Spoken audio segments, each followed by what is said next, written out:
Alors bonjour Jocelyn, donc tout d'abord merci d'avoir accepté notre invitation. Donc on est très heureux de t'avoir aujourd'hui avec toute l'équipe du salon pour cette deuxième édition. Donc pour cette deuxième édition du salon. Donc pour commencer, je vais te laisser te présenter à notre public. Donc nous dire un peu, nous faire un petit récap de ta vie, de ce qui s'est passé, des étapes les plus importantes de ta vie, on va dire. Du coup, Jocelyn Fluchet, j'ai 37 ans, je suis originaire de Savoie. Donc du coup, ma vie, elle a commencé où je faisais déjà beaucoup de sport, notamment en compétition en escalade et en alpinisme. Et du coup, après, je me suis engagé à l'armée, donc dans les chasseurs alpins. Et j'ai été projeté au 13e bataillon de chasseurs alpins, j'ai été projeté en Guyane, puis en Afghanistan, où du coup j'ai été grièvement blessé par l'explosion d'une bombe artisanale. Donc j'ai tout le côté gauche qui a été criblé d'impact, d'éclats, et notamment un gros qui m'a cassé le fémur et percé la fémorale. Ce qui fait qu'on a été obligé de m'amputer de la jambe au-dessus du genou. Du coup, mon évacuation, brancardée par mes camarades, plus en véhicule, enfin en hélicoptère, pour pouvoir rejoindre un hôpital en Afghanistan, donc dans le nord, géré par les Américains. Et du coup, j'ai été opéré sur place. Et malgré tout ce qu'ils ont fait pour pouvoir sauver ma jambe, ils ont pas réussi à la sauver, donc du coup ils étaient obligés de m'amputer. D'accord, donc là on est toujours dans un hôpital en Afghanistan. D'accord? C'est ça. Et du coup, en fait, en gros, je suis rapatrié en France en moins de 2 jours. C'est-à-dire que 2 jours après, je suis rapatrié dans un hôpital militaire à côté de Paris, à Clamart, l'hôpital Bercy. Après cet épisode militaire, qu'est-ce qu'il y a eu d'autre dans ta présentation que tu pourrais nous dire pour aller un peu plus loin? Euh, En fait, après, du coup, après cette blessure, et quand j'arrive à l'hôpital, en fait, en gros, un peu toute ma vie s'écroule, dans le sens où je me retrouve à 25 ans avec une jambe en moins. Ma passion, c'était la montagne, mon métier, c'est d'être militaire, donc forcément, avec une jambe, ça va être beaucoup plus compliqué. Euh, du coup, je baisse pas les bras. Et très vite, je me dis, bah, t'as de la chance, t'es pas mort, donc vas-y, profite de ta vie à fond. Et donc, du coup, au fur et à mesure, je vais me lancer des défis pour reprendre du poil de la bête, récupérer au bout de quelques mois ma première prothèse, pour pouvoir retrouver mon autonomie et pouvoir marcher sans béquille. Et après, au fur et à mesure, me lancer des défis de plus en plus importants. Notamment, moi, 5 mois après mon amputation, j'étais déjà de retour sur un mur d'escalade. Le mois d'après, dans une cascade de glace, sur les skis. Donc, très vite, en fait, j'ai voulu trouver les limites de mon nouveau corps et essayer de refaire tout ce que je faisais avant avec 2 jambes, le refaire avec une jambe. Donc on peut dire qu'après cet accident, ta vie elle va être remplie de défis plus fous les uns que les autres, on peut dire. En fait, je profite, j'ai de la chance, je suis pas Ouais, mort, donc du coup, je profite de ma vie à fond. Donc, je me mets pas de barrière. Et donc, les défis que je me lance sont de plus en plus ambitieux, quoi. d'accord. 2 ans après mon amputation, on part avec d'autres collègues pour faire le Mont Blanc. Finalement, on ne peut pas aller au sommet à cause des conditions météo, mais du coup, on fait quand même toutes les arêtes l'arête des cosmiques pour rejoindre le sommet de l'aiguille du Midi, donc à 3842 mètres. Ouais.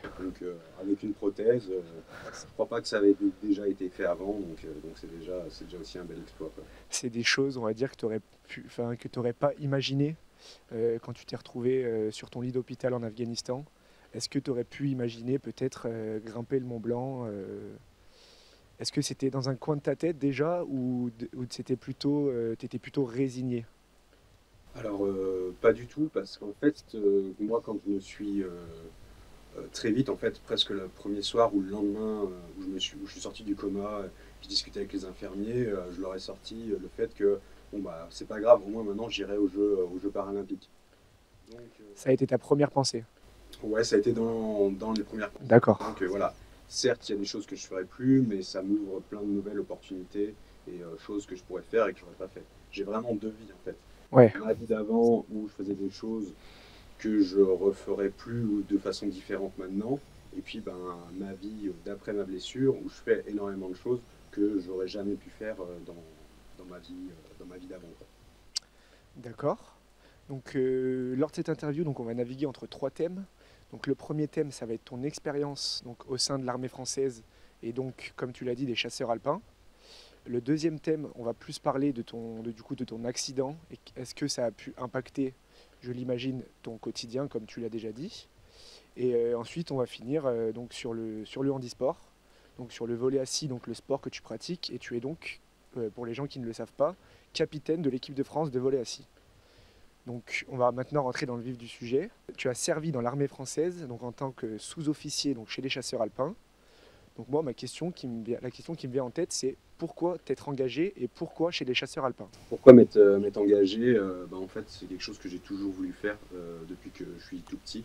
En fait, en gros, pour moi, la carrière militaire, c'était vraiment quelque chose qui m'intéressait, qui m'attirait. Pour moi, en fait, c'était vraiment soit aller dans les forces spéciales ou dans les chasseurs alpins. C'était vraiment les deux organismes qui m'intéressaient. Et du coup, c'est pour ça que j'ai fait l'école militaire de haute montagne, qui est une école de sous-officiers spécialisée pour être dans les cadres des chasseurs alpins, dans des troupes de montagne, donc qui est basée à Chamonix. Et ensuite, pourquoi vraiment le métier militaire? Parce que, en fait, moi, je voulais un métier qui sortait de l'ordinaire, qui faisait que, qui permettait de voyager et de faire énormément de choses qu'on ne pourrait pas faire, entre guillemets, dans un métier normal, quoi.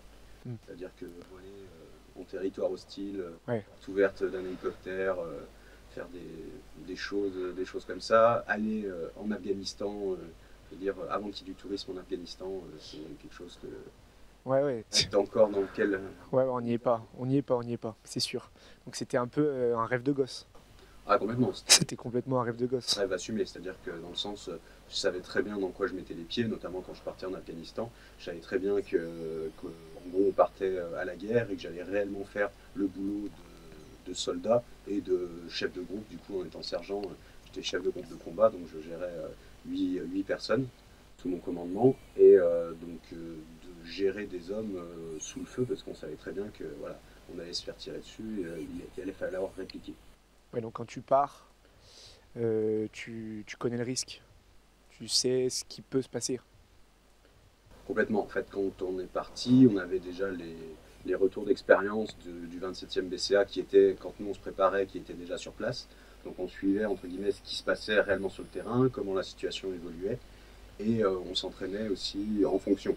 Et, euh, et puis bah, surtout s'entraîner et à s'entraîner physiquement, parce que du coup il faut quand même porter lourd et longtemps, parce que le soldat en Afghanistan, quand on y était, au minimum il a 30 kilos sur lui, tout le temps. Donc, du coup, Ouais. courir, se déplacer avec. Je pense qu'on s'en rend pas bien compte de l'entraînement qui est nécessaire pour partir. C'est un entraînement colossal, quoi. Alors oui, en fait, en gros, on peut faire le parallèle avec les sportifs, voire les sportifs de haut niveau, c'est-à-dire qu'en fait, l'entraînement pour aller en Afghanistan au niveau physique, en fait, donc voilà, il a fallu que ce soit progressif et que le corps s'adapte, mais aussi il ne fallait pas aller dans le surentraînement, c'est-à-dire qu'en gros, arriver au moment où devait aller sur place, arriver en étant trop fatigué ou en phase descendante, voire se blesser avant, ce qui était encore plus compliqué. Ouais. Donc comme tu dis, j'aime bien le parallèle avec le sportif de haut niveau. Par exemple, quand tu arrives pour un championnat du monde ou même un championnat de France, enfin, ça dépend du niveau dans lequel on va dire sportif de haut niveau. Donc tu arrives à la compétition importante, il faut que tu sois prêt, mais il faut aussi être en forme, il ne faut pas être trop usé non plus quand tu démarres la compétition.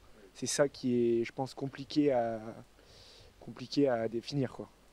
Et du coup, il y a la préparation physique des corps, après technique dans tout ce qui est combat, les procédures et ainsi de suite. Et après, il y a aussi la préparation mentale, qui est que, en tant que soldat, comme je disais, on savait qu'on partait à la guerre, donc on savait qu'on allait se faire tirer dessus, donc qu'on risquait d'être touché, blessé par balle ou par explosion, voire carrément mourir. Donc c'est aussi une préparation qui est personnelle. Chacun le fait comme il peut dans sa tête pour pouvoir arriver entre guillemets, à intégrer ce facteur disant que bah, oui, ça se trouve, je pars, mais je ne reviendrai pas. Ouais, d'accord. Donc, comme tu l'as dit, tu as été envoyé en Afghanistan, donc en mission à seulement 24 ans, donc dans la province de Kapisa. Donc, quel est ton quotidien là-bas? Et qu'est-ce qu'on se dit, qu'est-ce que tu te dis dans ta tête quand tu atterris là-bas en fait? Alors, quand on atterrit là-bas, bah, déjà on découvre un peu les paysages, parce que c'est bien beau de voir des photos, mais quand on les voit en vrai, c'est quand même beaucoup plus prégnant. Euh, Après, au niveau des paysages, bah, une fois qu'on arrive en plus en Capissa, bah, ça rappelle beaucoup la montagne par chez nous, parce qu'on Mhm. est au fond, les premiers contreforts de l'île du Couche, donc des sommets à 5000 mètres qui sont constamment enneigés. Donc forcément, en tant que montagnard, on se dit, ah bah, heureusement qu'on a pris les skis, peut-être qu'on va pouvoir aller jusqu'au fond. Tu te sens dépaysé quand même ou t'es... Alors, c'est quand même pas comme chez nous les montagnes, parce qu'en fait là-bas il y a très peu d'eau, c'est-à-dire que les cours d'eau en fait sont vraiment au fond des vallées, et tous les flancs en fait sont des tas de cailloux arides. Il n'y a pas des pâturages comme il peut y avoir chez nous, Hmm, du beau pâturage vert pour les vaches. d'accord. On va maintenant parler d'un jour donc, qui a, comme tu l'as dit tout à l'heure, qui a fait basculer ta vie. Comme tu l'as dit, tu avais deux vies, tu avais celle d'avant et celle d'après l'accident. Donc en effet, le 16 mai 2010, donc, tu perds l'usage d'une de tes jambes à cause d'une bombe artisanale. Je me trompe pas, hein, c'est ça? D'accord? Donc, est-ce que sur le moment, tu te rends compte vraiment de ce qui est en train de se passer? Est-ce que tu peux nous parler un peu plus de ce jour-là, nous expliquer un peu, bah, en gros, nous refaire ta journée, quoi, en quelque sorte. Alors, donc le 16 mai, en fait, c'était une opération de sécurisation de Choura. Donc une Choura, c'est une assemblée locale. Donc c'est une grande réunion entre guillemets avec les notables du coin, les chefs de village, les imams, les, comment dire, les chefs de la police afghane, de l'armée afghane, ceux qui représentent l'État afghan sur place, où tout le monde se met assis par terre pour pouvoir discuter et créer des projets ensemble. Notamment des projets de recréer des vergers, de leur creuser des puits, voilà, pour le développement du pays. Et du coup, en fait, en gros, moi avec mon groupe, c'est la sécurisation de cette assemblée. Donc du coup, je suis dans un hameau au sud de ce village et je dois empêcher tous les insurgés en fait de pouvoir remonter directement sur le village. Donc du coup, on se fait prendre à partie, donc en gros tirer dessus parce qu'ils essayent de passer. On les repousse plusieurs fois dans la matinée. La réunion se termine. On découvre du coup une cache d'explosifs pas loin de l'endroit où on était, qu'on détruit. Et après, on retourne, donc fin de mission, on retourne, donc on est toujours à pied, parce que c'est les paysages en Afghanistan, c'est vraiment en fait des petits labyrinthes de murs de terre assez hauts qui canalisent en fait tous les chemins et tous les champs. En gros, ils sont bordés par ces murs de terre. Et donc, on rejoint les véhicules, et alors qu'on est à quelques centaines de mètres des véhicules, du coup, je passe un muret, je continue le chemin, je me retourne pour regarder si mon mec derrière a bien passé le muret, et ainsi de suite. Et là, du coup, au moment où je me retourne vers l'avant, il y a une explosion. Donc, je suis projeté en l'air, et donc je perds connaissance quelques secondes, le temps d'être projeté en l'air. Et une fois que je suis au sol, je fais déjà, je suis sous le choc, parce que j'arrive pas à respirer. Parce que du coup, le gilet par éclat qu'on a, en fait, a absorbé la majeure partie des éclats, mais ça fait comme si on se prend un grand coup de pied voilà, dans les côtes et tout. Donc, on arrive D'accord. à retrouver son souffle. En plus de ça, j'ai de la terre plein la bouche. Voilà. Et, et clairement, là, je me dis, bah, tu vas quand même pas crever ici parce que tu n'arrives pas à respirer. Allez, calme-toi et vas-y, reprends, souffle un bon coup et vas-y. En plus, j'ai mon chef de section qui est dans mon oreille qui crie pour savoir qu'est-ce qui s'est passé, c'est quoi cette explosion du dispositif, parce que du coup, il me voyait pas. Et donc, j'arrive pas à lui répondre, à parler. Et, et en fait, après, donc, je fais un peu le tour, une fois que la poussière retombe, je fais un peu le tour des problèmes que j'ai. Donc, en gros, j'ai un trou dans la jambe, mais on voit pas l'os, et ça saigne pas. Il y a que toi qui est blessé dans l'explosion? Ouais, en fait, Ok. le mec qui est devant et derrière, en fait, ils ont volé chacun de leur côté, mais ils n'ont Ouais. pas été blessés par des éclats. Ok, donc pas reçu d'éclats. Donc tu es le seul de ton régiment qui reçoit des éclats. D'accord. Et du coup, on a de la chance parce qu'en fait, il y avait 8 charges pour faire péter tout le monde sur 50 mètres de long. Et donc, du coup, il n'y a que la mienne qui marche, les autres ne marchent pas. Et du coup, ça crée aussi un moment de flottement parce qu'une fois que l'infirmier et le doc arrivent sur moi pour pouvoir me médicaliser et m'évacuer, bah, en fait, on découvre aussi les autres charges et on ne sait pas si ça ne tombe pas justement que tout le monde vienne me chercher pour faire péter le reste, quoi, et faire un plus gros bilan. Donc du coup, revenons au moment où je me retrouve au sol. Bah, du coup, j'ai un trou dans la jambe, j'ai un petit bout du mollet qui pend, mais il n'y a aucun souci, je peux bouger le pied. J'essaye de me mettre debout, mais du coup, j'y arrive pas. Euh, et là, du coup, après, les autres arrivent directement sur moi. Donc moi, je me souviens vraiment de ma jambe, et tout le reste, pas du tout. Bah, en fait, j'avais un éclat dans l'œil, du coup, j'ai eu 8 points de suture dans l'œil. Ça, je me souviens pas. J'ai un éclat aussi qui m'a coupé le nerf de la main. Et du coup, je me retrouve dans le bras, mais ça, je me souviens pas non plus. Vraiment, moi, c'est le. D'accord, donc toi, tu as de l'image. Là, dans ta tête, tu as l'image de ta jambe. Et tu rien d'autre. Voilà, c'est ça. Le reste, je ne me rends pas compte. Ok. Donc directement, je suis évacué bah, en brancard souple jusqu'au véhicule qui sont bah, du coup à quelques centaines de mètres. Et ensuite en véhicule jusqu'à la FOB, donc la base opérationnelle de Taviab, où où on vivait. Et en attendant que l'hélicoptère vienne nous récupérer. D'accord. Et sur l'hôpital. Ok, donc à la suite de cette blessure, tu as écrit un livre donc, qui est intitulé Blessé de guerre, donc, qui explique un peu ta vie de soldat et qui explique surtout donc, ton accident. Est-ce que tu peux nous parler un peu plus de ce livre? Et surtout, est-ce que tu as ressenti un véritable besoin d'écrire? Alors, déjà, ce livre, en fait, il est sorti en décembre 2013. Euh, pourquoi ce livre? Bah déjà, sur place, en fait, j'écrivais tous les jours nos missions, ce qu'on faisait. Parce que vu qu'on ne pouvait pas parler au téléphone de ce qu'on faisait à nos familles, et Ouais. pour ne pas être trop en décalage au retour et qu'on puisse parler, en fait, moi, j'écrivais et je comptais à mon retour leur donner en disant, bah voilà ce que j'ai vécu, si vous voulez qu'on en parle, voilà, on en parle. Et en fait, sur mon retour, avec la blessure, je me suis rendu compte que la plupart des gens en fait, ne connaissaient pas du tout le quotidien d'un soldat Ouais, c'est vrai, on entend des choses, on voit quelque chose, enfin, certaines choses sur des documentaires, mais je pense qu'on peut même pas, enfin, on peut même pas s'imaginer le quart en fait de ce que vous vivez sur place, quoi. bah, disons, en fait, ce qui est difficile à imaginer par les reportages, c'est qu'en fait, il faut se remettre peu de temps. Or, là, les mandats en Afghanistan, par exemple, c'était 6 mois. Et donc, pendant 6 mois, d'être en hypervigilance tout le temps, parce que bah, quand on se promène, entre guillemets, quand on se promène, quand on est en mission, on va dans le marché, par exemple, qui est à côté de chez nous, bah, n'importe qui, en fait, peut s'approcher de vous, avoir une ceinture d'explosifs et se faire péter. Ou quand on est sur la route, une voiture peut être trop se rapprocher du véhicule et se faire péter.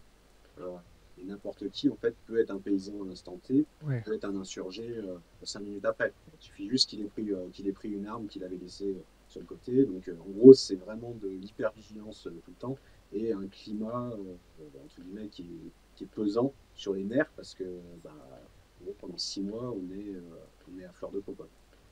Est-ce que tu as peur quand tu es là-bas? Alors, sur le coup, rarement. C'est vraiment après quand on rentre et quand on discute, quand la mission est terminée le soir, quand on discute entre nous, qui permet d'extérioriser aussi Ouais. ce qu'on a vécu. On se dit ah ouais là en fait on n'est pas passé loin. Ou là ça aurait pu prendre une autre tournure.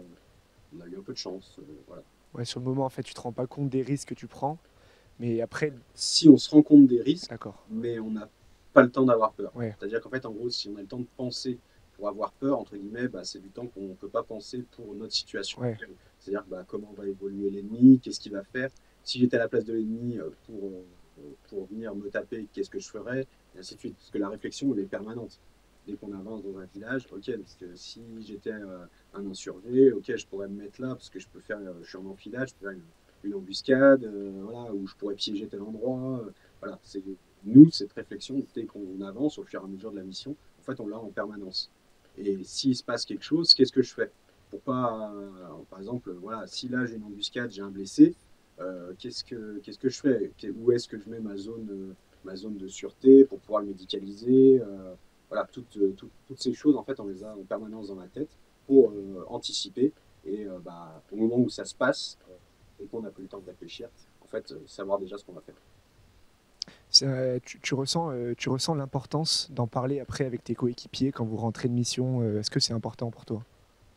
Pour vous même, enfin pas que pour toi, pour l'équipe en fait. En fait, je pense que c'est important d'extérioriser et de ne pas garder au fond. Parce que sur 6 mois, si on garde tout au fond, ça va faire une succession, une succession, une succession. Et après, ça peut comment dire, aller vachement plus loin, voire jusqu'à des chocs post-traumatiques. Donc, c'est quelque chose aussi qui est surveillé et le but, c'est vraiment de les éviter. D'accord, parce que tu peux pas parler, tu peux rien dire à l'extérieur, quoi. Ça doit tout rester mission secrète, on est d'accord. C'est pas vraiment mission secrète, mais en fait, en gros, tout ce qui est opérationnel, de toute façon, en fait, en gros, ça reste, ça peut sortir mais plus tard, quoi. Ok, De toute façon, avec les familles, on parlait jamais de ce qu'on faisait parce que c'est aussi de la. Bah, on peut être écouté, on peut, voilà. Donc, si on dit, par exemple, demain, on part en mission, on va à tel endroit, bah, on peut fortement être écouté. Et puis, bah, du coup, les insurgés en face, en gros, la mission est déjà compromise parce qu'ils savent qu'on va venir. Alors, ok. le but, c'est souvent d'avoir l'effet de surprise qui nous garantit une certaine sécurité dans la mise en place. D'accord, donc j'ai une question qui me vient en tête. Est-ce que si tu avais su ce qui allait se passer, donc ce 16 mai 2010, est-ce que tu te serais quand même engagé dans l'armée française?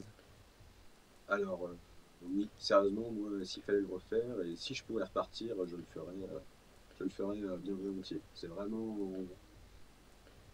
En Afghanistan, je suis réellement allé faire ce pourquoi je m'étais engagé.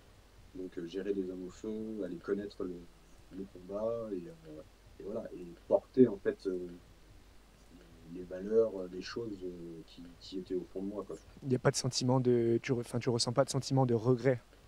Non, non, j'ai strictement aucun regret. Et l'autre fois, on me posait la question, entre guillemets, si tu pouvais choisir entre guillemets, de ravoir ta jambe, qu'est-ce que tu ferais? Réellement, j'en sais rien. Parce que maintenant, je me suis habitué à ça. J'ai une vie qui a complètement changé. Comme je disais tout à l'heure, où je fais plein de choses que j'aurais jamais fait dans ma vie d'avant. Voilà, j'ai clairement une nouvelle vie et donc du coup, je sais pas si je reviendrai à ma vie d'avant. Donc ta vision de la vie après cet accident, elle a changé? Elle n'a pas forcément changé, parce que j'ai toujours été un optimiste et à profiter de la vie, mais on s'en rend mieux compte. Et ça remet un peu plus les pieds sur terre, disant que bah, en quelques secondes, pas forcément en Afghanistan, même en France, hein, l'invasion de l'armée, Ouais, ouais, ouais, ça peut arriver à tout le monde, hein. tout peut s'arrêter, ou tout peut changer, et on peut se retrouver en fauteuil, ou on peut décéder. Et donc du coup, dans ma vision de la vie, en fait, j'ai tendance à clairement rien m'interdire et à profiter honnêtement de tous les moments qui sont possibles. Quel a été le temps d'adaptation donc après ton accident à ta, je sais pas si je peux dire ça comme ça, à ta nouvelle vie, on va dire. Ben, réellement, en fait, ça prend un certain temps parce que la partie rééducation, du coup, le fait d'avoir la prothèse, je l'ai eu au bout d'au moins 4 mois. Donc, avant, il y a l'hôpital, d'autres opérations, Mm. le fait que le moignon doit cicatriser. Euh, et puis après, bah, c'est pas parce qu'on a une prothèse que c'est facile de marcher, ça demande un gros temps de rééducation. J'imagine, ouais. Parce que ben, mettre le moignon qui est quelque chose de mou dans quelque chose de dur qui n'est pas prévu pour, euh, qui n'est pas prévu pour dans le sens où comment dire, le moignon n'est pas prévu d'être dans quelque chose de dur et d'appuyer dessus. Ouais. Donc dans ce qui est en voiture. bah, ça demande aussi un certain temps, faut pas se blesser, faut que la peau aussi arrive à supporter la friction et tout ce qui va avec. Euh, et clairement, moi je pense que le temps d'adaptation, ça va être quand j'ai rattaqué à travailler. Donc en gros, 11 mois après ma blessure, moi j'ai dit, bon, bah, maintenant je peux marcher, donc je peux travailler. Donc j'arrête mon arrêt maladie et je retourne au travail. Je suis retourné au 13e bataillon de chasseurs alpins dans l'unité, et par contre, il a fallu que je trouve Un autre poste. un autre poste. Ouais, j'imagine. Parce que bah, du coup, je ne pouvais plus partir à l'étranger. Et puis, ben, voilà, c'était. Donc, en cherchant pas mal de choses, puis du coup, vu que j'ai eu pas mal d'interviews, et que c'est quelque chose qui me plaisait aussi de parler de mon expérience, bah, du coup, j'ai choisi d'être dans la communication, de me réorienter dans la communication. Et après, au bout de quelques années, plus particulièrement dans l'audiovisuel, du coup, j'ai fini les 3 dernières années après au CIRPATER à Lyon, donc le service d'information et relations presse de l'armée de terre. Donc, la cellule de Lyon, où en gros, j'étais journaliste, reporter d'image, réalisateur pour faire des sujets sur les troupes alpines, mais pas que, pour parler justement de leur travail et valoriser leur travail. D'accord. Ça me fait rebondir sur une question d'ailleurs. Si aujourd'hui tu voyais un militaire à qui il arriverait la même blessure, qu'est-ce que tu lui dirais? Ben, déjà, c'est quelque chose, quand je peux être sur Paris, ainsi de suite, il y a des gens qui sont venus me voir quand moi j'étais à l'hôpital, donc j'essaye de passer, quand je suis à Paris, par exemple, d'aller voir le niveau de blessés. Les blessés, il y en a toujours, hein, mais c'est un conflit. Après, ça a enchaîné avec le Mali, avec l'Irak aussi. Donc voilà, il y a toujours en fait des blessés dans les armées, et puis même en fait dans les entraînements, il y a aussi des blessures qui sont des blessures graves, quoi. Et donc, ce que je dirais, bah, en fait, c'est ce que je te disais juste avant, en fait, en gros, c'est que bah, tu as la chance d'être en vie. Certes, tu es diminué, mais il y a encore tellement de choses qui sont possibles. Bah, faut se faire de la vie, quoi. Et moi, je me souviens, quand je suis rentré dans ma chambre un an après ma blessure, je suis retourné te voir. C'était des gens qui étaient blessés du 7e bataillon de chasseurs alpins, donc qui, eux, un an après, étaient en Afghanistan. Et quand je suis rentré, la personne me fait c'est vous qui avez déjà fait du ski et tout. Vous me connaissez déjà avant que je rentre. Et son objectif, c'était, bah, en gros, ouais, moi, 2 ans après, en gros, j'étais de retour sur le ski. Et du coup, voilà, je lui montrais qu'il y avait plein de choses qui étaient possibles. Donc tu as été de retour sur les skis moins d'un an après ton accident, c'est ça? Oui, c'est ça, ouais. D'accord, ok. Sur un ski. Sur un ski, ok, Du coup, j'ai fait du ski sur une jambe. ok. Difficile à imaginer, mais d'accord. Euh, Est-ce que tu en as voulu à l'armée française? Non, pas du tout. Pas du tout, parce que bah, déjà, je me suis engagé, donc je savais où j'allais, ce que j'allais faire. Et puis après, le soutien qu'il y a eu derrière, pour moi, pour ma famille, euh, bah, a été à la hauteur. Donc voilà, après, j'ai toujours, entre guillemets, suivi, même si le contact est moins fréquent maintenant, euh, bah, voilà, quand j'ai des problèmes, quand j'ai des choses, notamment sur la partie appareillage, des prothèses, pour essayer d'avoir toujours le matériel le plus adéquat avec ce qui est bien pour moi, euh, et que le frein financier ne soit pas un frein en fait. Donc non, je suis toujours suivi. Après, forcément, il y a des hauts, il y a des bas. On rentre peut-être dans l'administration, donc des fois, il y a des choses qui sont un peu plus compliquées, mais c'est pas forcément les gens qui sont les camarades, qui sont l'armée en tant que telle, qui freinent là-dessus, justement. Donc, j'ai toujours eu des plus de facilitateurs qu'autre chose. Il y a quelque chose qui revient beaucoup quand on échange là tous les deux aujourd'hui, c'est profiter de la vie. C'est pourquoi ça revient autant en fait.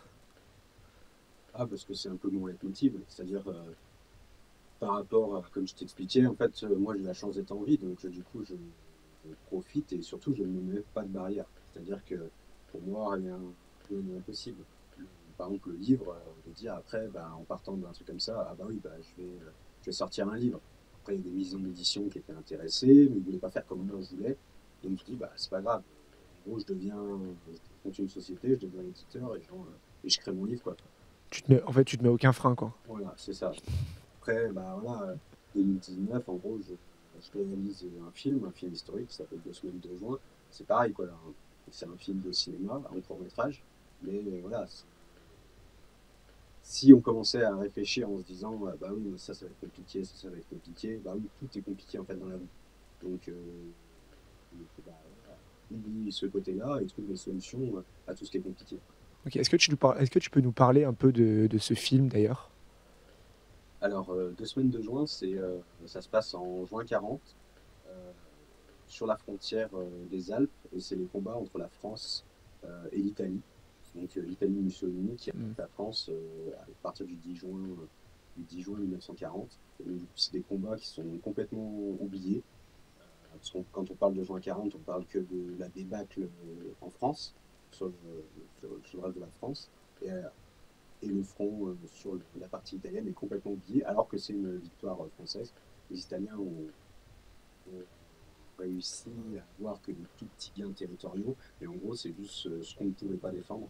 Donc, en gros, c'est vraiment un échec de Mussolini sur la frontière, alors que l'armée des Alpes était diminuée parce qu'on leur a prélevé des troupes pour partir sur le front en France. Et en plus, à la fin, il y a les Allemands qui arrivaient de l'autre côté, donc du coup, il a fallu trouver des troupes pour pouvoir se battre sur leurs arrières et empêcher en fait, en gros, les Allemands d'arriver de l'autre côté. Ok, donc c'est toi qui as réalisé ce film. Alors j'ai écrit le scénario, T'as écrit le scénario. je l'ai réalisé. Oui. D'accord. Ok. Ok, ok. Donc on va passer sur la dernière partie, donc qui va être plus axée sur le handisport. Donc effectivement, à la suite de ta blessure, donc tu t'es lancé à fond dans le handisport et plus particulièrement donc dans le volley assis. Donc j'imagine que c'est une pratique que peu de gens vont connaître. Donc euh, peux-tu nous expliquer pourquoi cette orientation vers le handisport?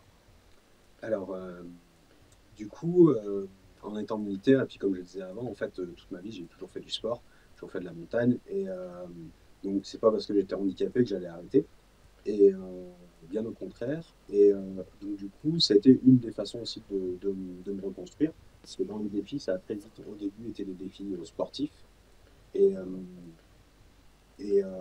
clairement, j'ai essayé pas mal de sports. J'ai fait de la compète en ski, j'ai fait de la compète en lancer de poids, en athlétisme, en natation. J'ai essayé pas mal de choses. Et en fait, en 2016, du coup, je pars aux Invictus Games en Floride, qui est une compétition d'essais de guerre créée par le prince Harry pour les blessés de différents pays, qui est un truc assez grandiose à l'américaine, même si au c'est fait vraiment en Angleterre, c'est à l'anglo-saxonne, dirons-nous, pour, voilà, pour valoriser ces blessés. C'est vraiment une compétition où il y a vraiment beaucoup de niveaux au fur et à mesure, et qui a un bon enjeu. D'ailleurs, en ce moment, il y a l'édition qui a été décalée de l'année passée, qui attaque là dans quelques jours, qui est à La Hague, en Hollande. J'ai pas mal d'amis qui y participent. Et du coup, pour cette compétition, en fait, je faisais du lancer de poids, du lancer de disque, du tir à l'arc et du volley assis. En fait, en gros, c'est vraiment été ce moment-là j'ai pu découvrir ce sport qui n'était pas du tout connu et développé en France. Et, au retour, j'ai voulu continuer ce sport en France, donc je me suis renseigné. Et ça correspondait au moment où la Fédération française de volley récupérait la délégation ministérielle pour ce sport, qui avant était la Fédération française handisport. Donc tu n'avais pas du tout pratiqué le volley quand tu étais... Enfin, le volley avant ton accident. Pas du tout, quoi. Ou alors juste entre amis. Ouais, à la plage, quoi. Comme tout le monde, quoi. T'étais pas volleyeur. D'accord. Intéressant à savoir. Ok. Et comme la majeure partie des gens qui sont actuellement en équipe de France, en fait, Ouais. il y a très peu de personnes, voire quasiment aucune personne qui était volleyeur avant. Ok. Est-ce que tu as rencontré des difficultés donc en passant du milieu militaire au milieu sportif et même je dirais plus milieu sportif de haut niveau? Bon, après, la difficulté principale, c'était le temps. C'est-à-dire que en étant militaire, c'est une des raisons qui fait que j'ai quitté l'armée aussi. C'est que, en fait, en gros, on ne peut pas concilier le boulot à temps plein, plus ce qu'on fait à côté, et en plus du sport qui allait demander de plus en plus de temps et d'investissement. Donc, clairement, clairement, le seul frein, c'est vraiment ça, quoi. C'est d'avoir le temps, et puis les week-ends, je vois, là, par exemple, tous les week-ends, je suis en compétition ou en stage, donc le week-end commence le vendredi, donc compliqué de concilier tous les agendas, quoi. Ok. Bon, maintenant, on va parler un peu plus technique, parce que faut savoir que moi, je suis volleyeur. J'ai déjà fait des entraînements donc de volley assis. J'ai déjà assisté à des rencontres donc de ton équipe notamment. C'est un sport qui est franchement hyper spectaculaire, hyper physique. Est-ce que tu peux nous parler un peu plus de ce sport? Alors, du coup, déjà, ce qui change par rapport au volet valide, c'est que déjà le terrain est plus petit, donc il fait 6 mètres au fil par 5 mètres en profondeur. Le filet est plus bas, il est à 1,15 m pour les hommes et 1,05 m pour les femmes. Et la règle principale qui change, c'est que quand on joue la balle, on est obligé d'avoir les sols ou le flanc les fesses ou le flanc qui touchent. Qui touche le sol. Et donc, du coup, on ne peut pas sauter, parce que sinon, c'est une faute. Pour le coup. Décoller les fesses, c'est une faute. Et l'autre règle qui change, c'est qu'on a le droit de contrer le service. Ok. Ouais, franchement, je vous invite vraiment à aller voir des vidéos sur YouTube, etc. Parce que c'est vraiment quelque chose qui est hyper spectaculaire. Et ben, moi, je vous invite aussi à venir à Lyon début juillet, entre le 9 et peut-être 8, 9, 10 juillet. Avec le club de la SUL, on organise la Bronze Nation League, qui est une compétition internationale européenne de volley. Donc l'équipe de France participera avec sûrement 2 ou 3 autres nations, comme on avait fait en septembre l'année passée. N'hésitez pas à venir. Important de noter ces dates pour le développement du handisport, on va dire. Quelle est ta vision du handisport en France? Est-ce que tu penses que l'État est assez impliqué dans le handisport? J'ai plusieurs questions qui viennent. Est-ce que tu vois des différences peut-être avec les autres pays?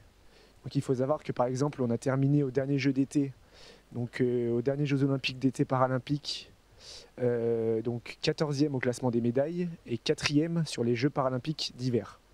Donc qu'est-ce que tu peux me dire là-dessus? Alors là-dessus, non, c'est pas facile parce qu'en fait, en gros, chaque développement de sport il y a une grande partie des sports qui sont gérés par la Fédération française handisport.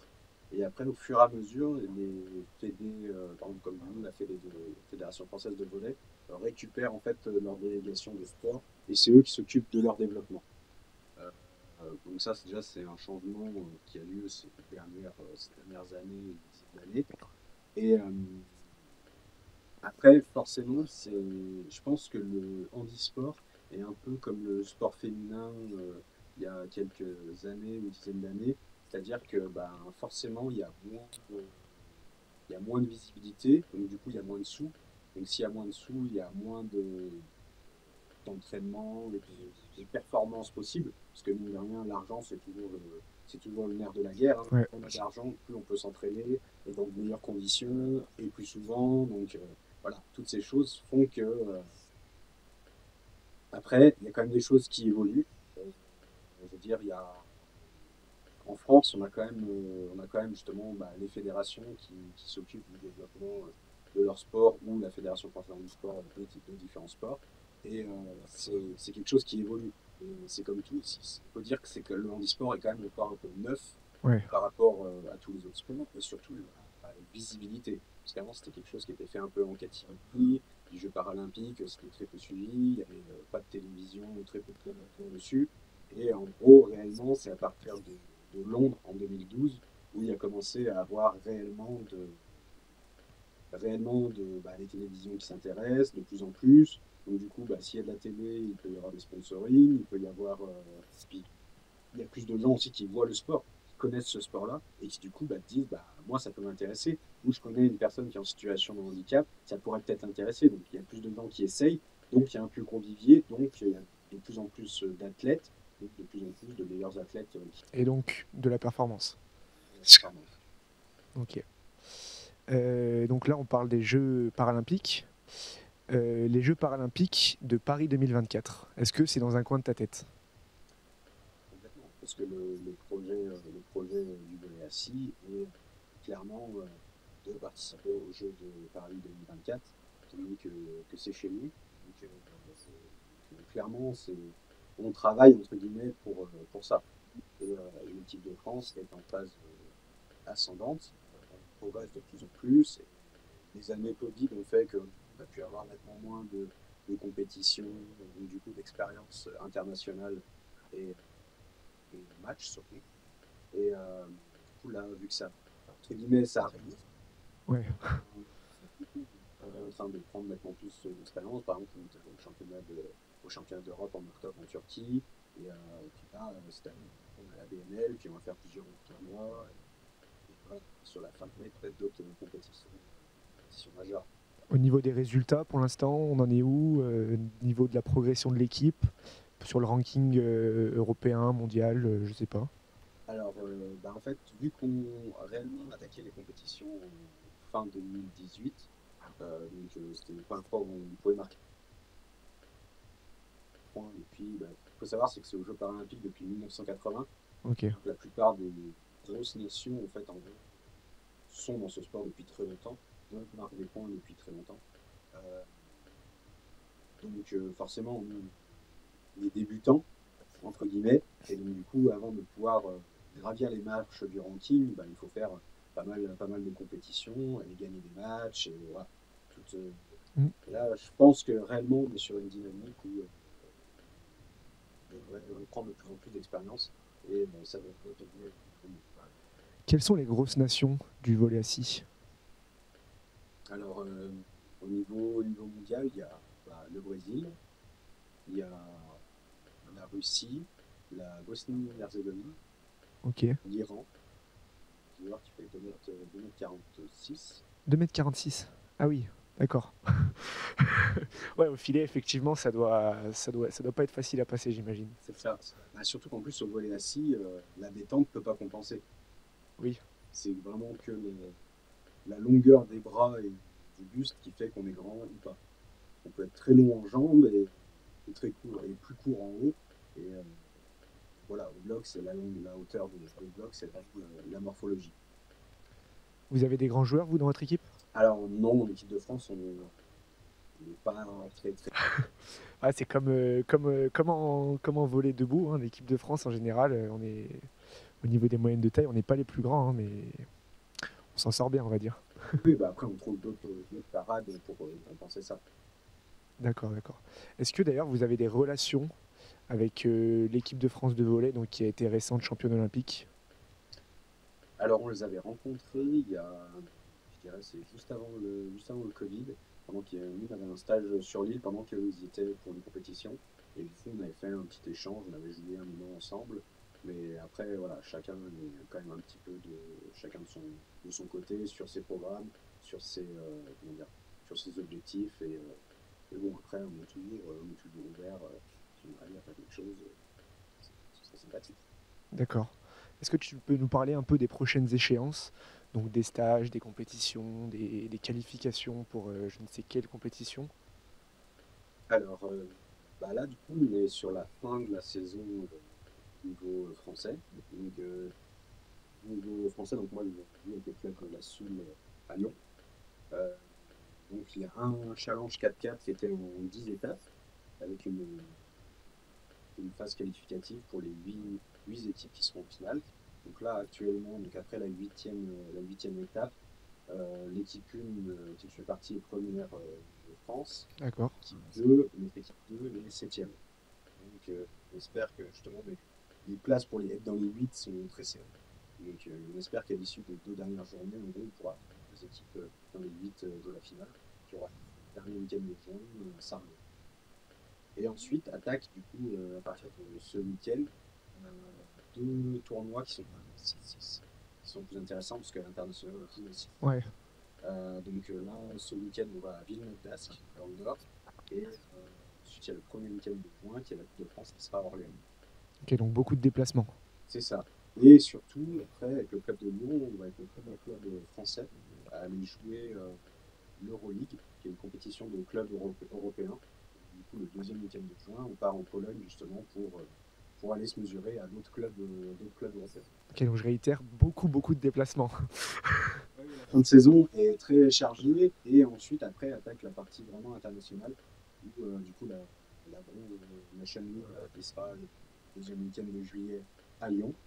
Et puis ensuite en fin d'année avoir peut-être des championnats d'Europe. Il n'y a pas encore réellement la date et le lieu. Donc, D'accord, ok.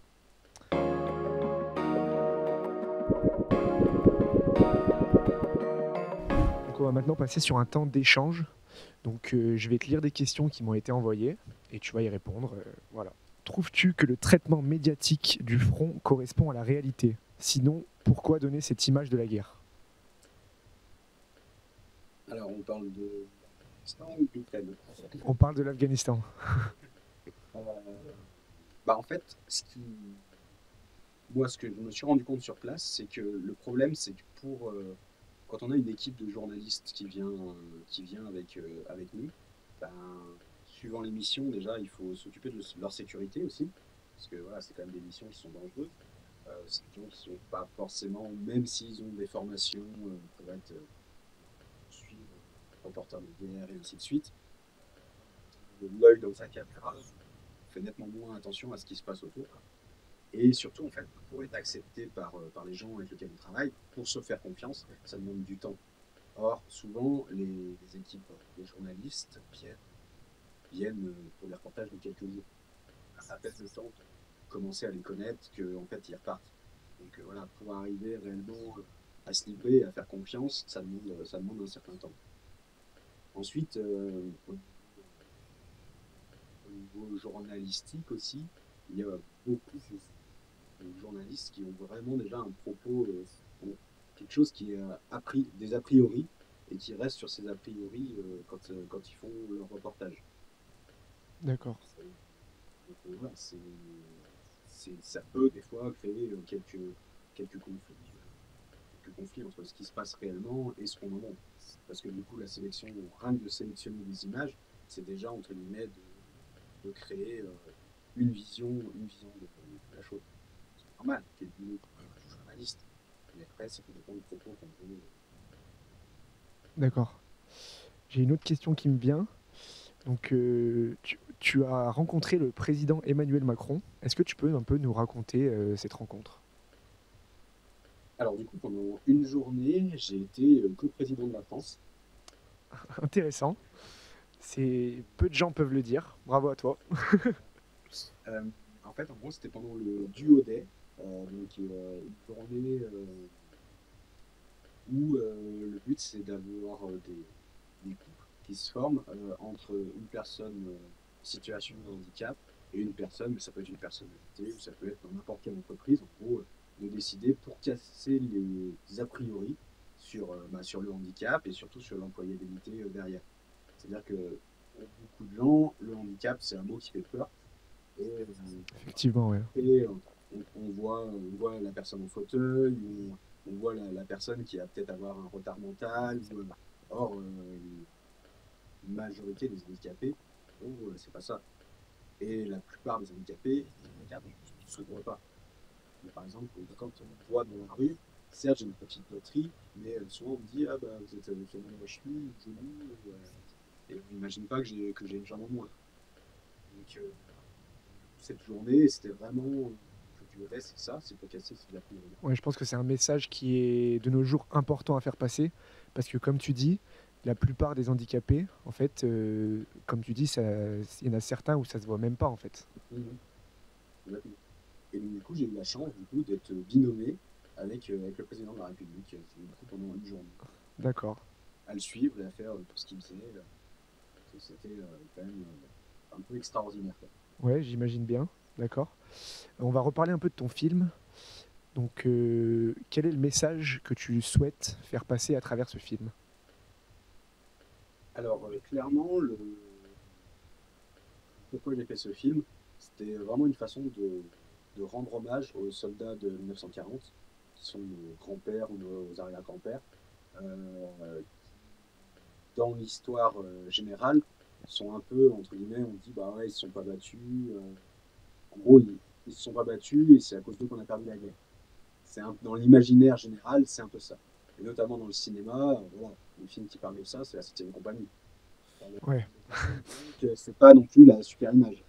Alors que le cinéma, pour beaucoup, vu que maintenant en plus les jeunes lisent de moins en moins, et que l'histoire est dans les livres, en fait le cinéma, et d'apporter de l'histoire dans le cinéma, c'est une façon justement d'informer les gens euh, sur ce qui s'est passé. Parce que du coup, moi, pour le film, j'ai été suivi par des historiens on a vraiment intégré, il y a plusieurs scènes qui sont des faits réels.